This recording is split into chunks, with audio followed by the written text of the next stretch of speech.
In the shadowy depths of the Middle Ages, a secret world of suspense and sacrifice unfolded beneath the seemingly tranquil fields. Let's take a look at the heart of this enigmatic era, where the majority of the population toiled in silence, their lives shrouded in mystery. Life of medieval Europe was a miserable, brief and brutish experience for the common person. Peasants made up approximately 85% of the medieval population. Peasants included everyone from serfs, who were legally bound to the land they worked, to freemen, who, as ambitious smallholders, untethered to a master, could roam more freely and amass greater money. Serfs were legally bound to the land they worked for. If you were lucky enough to avoid the high infant mortality rate and the countless deadly diseases that were circulating, the rest of your life likely considered of the monotonous labor of farming the land of your local lord, attending church consistently and having very few opportunities for leisure or entertainment. Due to the stringent nature of the legal system, you can anticipate receiving severe punishment if you manage to step out of line even a little bit.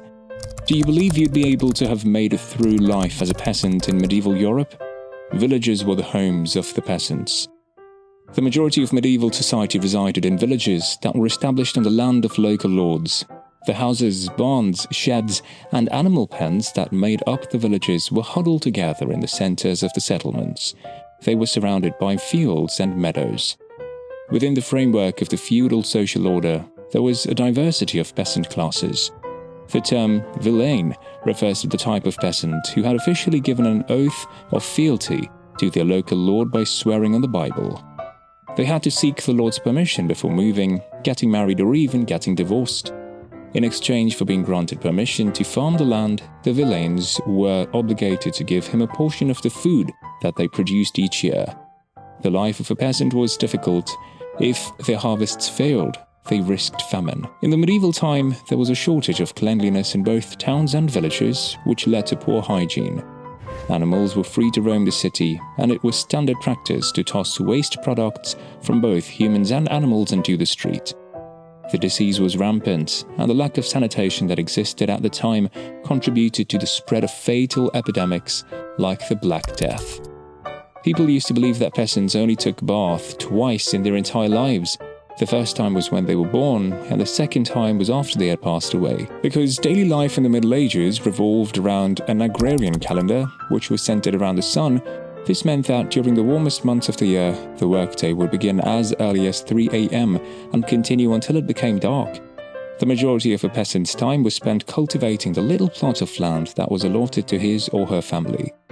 The most common agricultural products were rye, oats, peas and barley, all of which were gathered using either a sickle, a scythe or a reaper. Regarding activities such as ploughing and haying, peasants would also work jointly with other households to complete the work.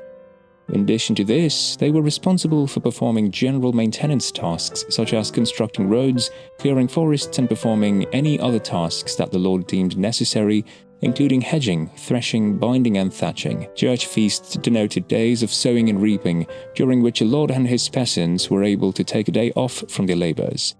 It was extremely inconvenient for the peasants to be compelled to work for free on church land, as the peasants' time would have been better spent working on the Lord's property. Peasants were also required to work on church land. And on the other hand, nobody dared to disobey the rule because it was commonly held that God would see their lack of devotion and punish them for it. Consequently, nobody broke that rule. However, some peasants were skilled artisans who worked in fields such as tailoring, blacksmithing and carpentry. Products like wool, salt, iron and crops were brought and sold regularly in towns and villages because commerce was such an integral part of everyday life. For coastal towns, the possibility exists that their trade will expand into neighboring countries. Do you believe you could live through the Middle Ages if you were transported back to that era right this second? The simple answer to that question is probably not. Things may turn very rapidly for the worse for you if you are not wearing a hat, if you're wearing glasses in public, or even if you lace your corset in the wrong way. Fortunately, this week, Matt is joined by Tony Mount, author of the book How to Survive in Medieval England, who provides an insight into what it would take to avoid beatings, homelessness and famine during the medieval times. Tony's book is the title of this week's episode. The women, together with their children, remained at home. It's predicted that almost 50% of infants who were born during the medieval period would pass away from the disease within the first year of their life. Formal education was only available to the wealthy, or it was provided within monasteries for those who wished to become monks. Those who wished to become monks were educated in monasteries. Children would learn how to farm, cultivate food and care for livestock, or they might become an apprentice to a local craftsperson such as a blacksmith or a tailor. These activities took the place of traditional schooling. Young women would also learn to conduct domestic duties with their moms, such as spinning wool or wooden wheels to make clothing and blankets. These skills would be passed down from generation to generation. Approximately 20% of women passed away during giving birth. Even whilst some women in larger areas like towns were able to work as shopkeepers, pub landladies, or fabric sellers, it was still expected of women to stay at home, clean and take care of their families. It's possible that some of them even found employment as servants in more affluent households. The legal system was very strict. Since the Middle Ages lacked a centralized police force, law enforcement was often coordinated at the municipal level. A tithing was a kind of militia organized in some communities for all males over the age of 12 to participate. A victim of crime would raise the hue and cry, rallying the community to apprehend the offender. The local lord would handle minor offences, while a judge selected by the king would travel throughout the realm to handle more serious cases. A trial by ordeal would be ordered if the judge was unable to reach a verdict of innocence or guilt. Tasks including walking over scorching coals, dipping a hand into boiling water to collect the stone, and holding a red-hot iron were used to torture prisoners. You were considered innocent if your wounds healed within 3 days. If you didn't, you were assumed guilty and subject to harsh punishments. The taxes were quite hefty.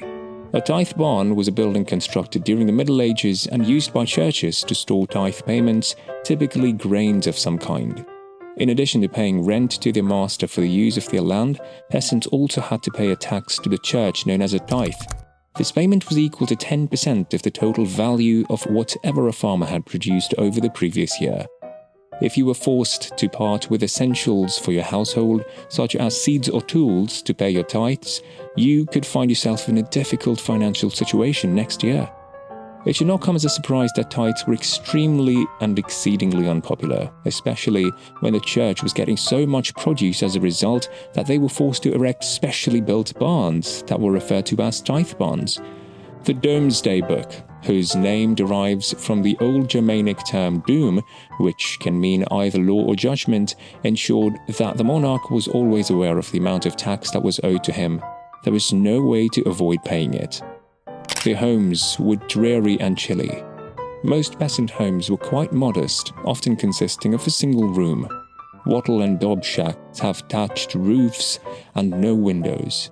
There was also a fire in the central hearth, which, together with the other fire, would have made the room quite stuffy. About a third of the dwelling was partitioned off for the animals that would share the space with the family. Furniture often included a few stools, a trunk for bedding and cooking utensils, and a few other miscellaneous items. The floor was typically constructed of earth and straw. A strong stench pervaded the air, and bedbugs and other biting insects were commonplace in the bedding. House interior from the Middle Ages were recreated at Cosmiston medieval village in the Vale of Glamorgan, Wales, not far from Lavernock. As the Middle Ages came to a close, dwelling standards rose. The typical peasant had expanded to include 2 rooms and even a second story. That's all for this video today. We'll be right back with more, so don't forget to give this one a thumbs up and subscribe to our channel. Thanks for watching.